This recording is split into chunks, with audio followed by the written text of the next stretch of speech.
ഖുർആൻ നബിമാരുടെ ജീവിത ചരിത്രത്തിലെ കുറച്ചു ഭാഗങ്ങളാണ് നിങ്ങൾക്ക് വേണ്ടി ഞങ്ങൾ ഇവിടെ അവതരിപ്പിക്കുന്നത്. ആയിരക്കണക്കിന് വർഷങ്ങൾക്ക് മുൻപ് നടന്ന ചരിത്രമാകുമ്പോൾ ചില അഭിപ്രായ വ്യത്യാസങ്ങളോ കുറവുകളോ ഉണ്ടാകും.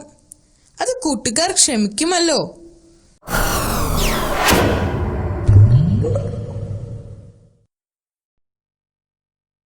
യൂസഫ് നബിയുടെ ജീവിതത്തിൽ പലതരത്തിലുള്ള ബുദ്ധിമുട്ടുകൾ നേരിടേണ്ടി വന്നിട്ടുണ്ട്. പ്രവാചകന്റെ ജീവിതം ഏറ്റവും നല്ല ക്ഷമാശീലനുള്ള ഒരു ഉത്തമ ഉദാഹരണമാണ്. അദ്ദേഹം അള്ളാഹുവിൽ ഉറച്ചു വിശ്വസിച്ചിരുന്നു. എന്നിട്ടും അദ്ദേഹത്തിന് ജയിലിൽ പോകേണ്ടി വന്നു. ഇത് അദ്ദേഹത്തിന് നേരിടേണ്ടി വരുന്ന മൂന്നാമത്തെ പരീക്ഷണമായിരുന്നു. അദ്ദേഹം ജയിലിലായിരുന്നപ്പോൾ അദ്ദേഹം കൂടുതൽ സമയവും അള്ളാഹുവിനോട് പ്രാർത്ഥിച്ചിരുന്നു. ഈ സമയത്താണ് അള്ളാഹു അദ്ദേഹത്തിന് സ്വപ്നങ്ങൾ വ്യാഖ്യാനിക്കാനുള്ള കഴിവുകൾ നൽകി അനുഗ്രഹിച്ചത്. നല്ല അറിവും കരുണാസമ്പന്നനുമായ ഒരു യുവാവാണ് യൂസുഫ് എന്ന് ജയിലിലെ ആളുകൾക്ക് അറിയാമായിരുന്നു. അവർ അദ്ദേഹത്തെ സ്നേഹിക്കുകയും ബഹുമാനിക്കുകയും ചെയ്തു. ഇതേ സമയമാണ് രണ്ടുപേർ അദ്ദേഹത്തിന്റെ ജയിൽ മുറിയിൽ എത്തിച്ചേർന്നത്. ഒരാൾ രാജാവിന്റെ പരിചാരകനും മറ്റൊരാൾ അദ്ദേഹത്തിന്റെ പാചകക്കാരനുമായിരുന്നു. അവർക്ക് പ്രവാചകന്റെ ദൈവഭക്തിയും ധാർമ്മിക ബോധവും മനസ്സിലായി. ആ രാത്രിയിൽ പുതിയതായി വന്ന ആ രണ്ട് തടവുകാരും വിചിത്രമായ സ്വപ്നം കണ്ടു. അവർ ഉണർന്നപ്പോൾ സ്വപ്നത്തിന്റെ അർത്ഥം മനസ്സിലാക്കാൻ കഴിയാതെ അവർ ആശയക്കുഴപ്പത്തിലായി. അവർ പ്രവാചകന്റെ അടുത്ത് ചെന്ന് അവരുടെ സ്വപ്നത്തെ പറ്റി പറഞ്ഞു. ഞാൻ രാജാവിന് വീഞ്ഞ ഒഴിച്ച് നൽകിക്കൊണ്ട് കൊട്ടാരത്തിൽ നിൽക്കുന്നതാണ് കണ്ടത്.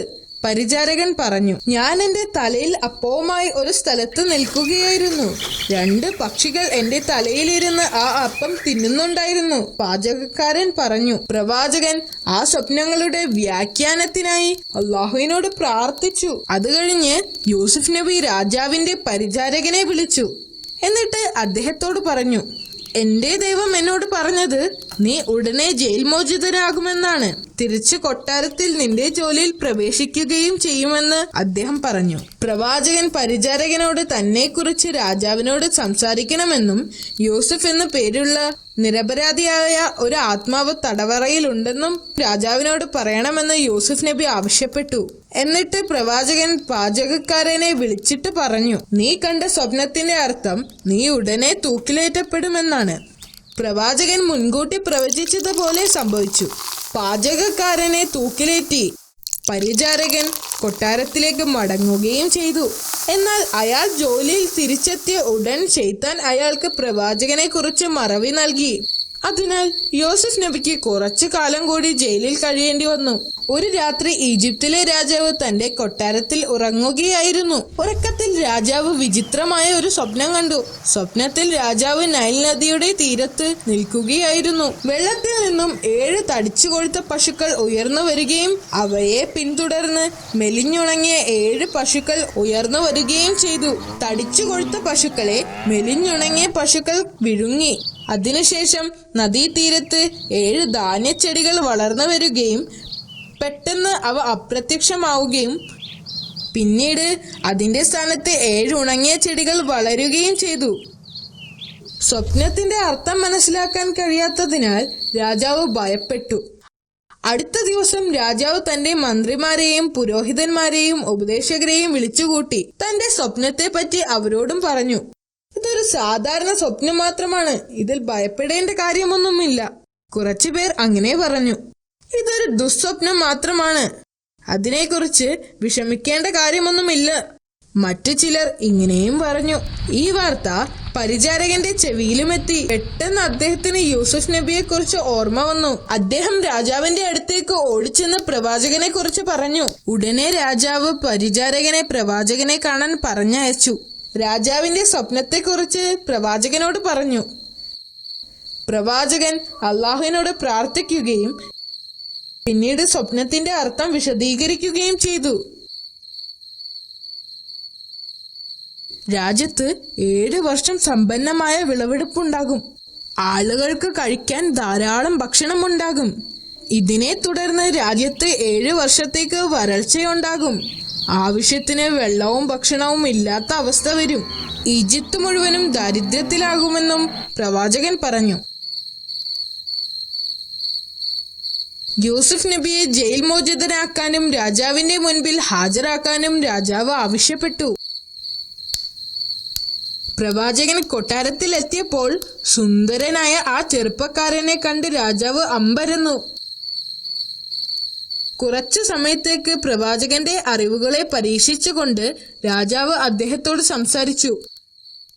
പ്രവാചകന്റെ മറുപടികൾ രാജാവിനെ അത്ഭുതപ്പെടുത്തുകയും യൂസുഫ് വളരെ ബുദ്ധിമാനാണെന്ന് രാജാവിനെ ബോധ്യപ്പെടുത്തുകയും ചെയ്തു. പിന്നീട് രാജാവ് വരാനിരിക്കുന്ന ക്ഷാമത്തിന് എന്താണ് പരിഹാരമെന്ന് പ്രവാചകനോട് ചോദിച്ചു. ശരിയായ രീതിയിൽ ആസൂത്രണം ചെയ്താൽ ക്ഷാമത്തെ നേരിടാം. സമൃദ്ധിയുടെ നാളുകളിൽ വിളകളെല്ലാം സൂക്ഷിച്ചു വെക്കണം. അത് ക്ഷാമകാലത്തേക്ക് ഉപയോഗിക്കാൻ കഴിയും. പ്രവാചകൻ രാജാവിനെ ഉപദേശിച്ചു. രാജാവിന് പ്രവാചകനോട് മതിപ്പ് തോന്നി. രാജാവ് യൂസുഫ് നബിയെ അവിടത്തെ ധാന്യപ്പുരയുടെ നിയന്ത്രണം ഏൽപ്പിച്ചു. അദ്ദേഹത്തെക്കാൾ അനുയോജ്യനായ മറ്റൊരാൾ അതിനില്ലെന്ന് രാജാവ് മനസ്സിലാക്കി. അദ്ദേഹം ഈജിപ്തിലെ പ്രമുഖ വ്യക്തിയായി മാറി.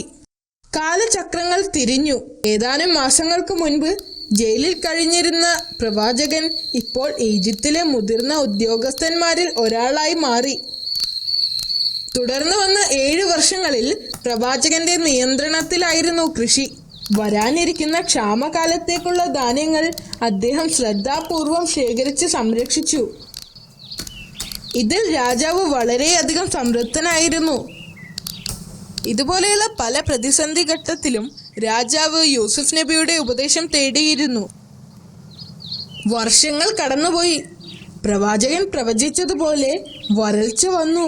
രാജ്യത്തു മുഴുവനും ക്ഷാമം വ്യാപിച്ചു. വെള്ളം എല്ലായിടത്തും വറ്റാൻ തുടങ്ങി. ഇലകൾ മഞ്ഞ നിറമായി. ആകാശത്തു നിന്നും ഒരു തുള്ളി മഴ പോലും ലഭിച്ചില്ല. പ്രവാചകൻ വരാനിരിക്കുന്ന കഠിന നാളുകൾക്ക് വേണ്ടത്ര ധാന്യങ്ങൾ നേരത്തെ തന്നെ ശേഖരിച്ചു വച്ചിരുന്നു. അതുകൊണ്ട് തന്നെ അവിടെ ക്ഷാമം ബാധിച്ചില്ല. അയൽ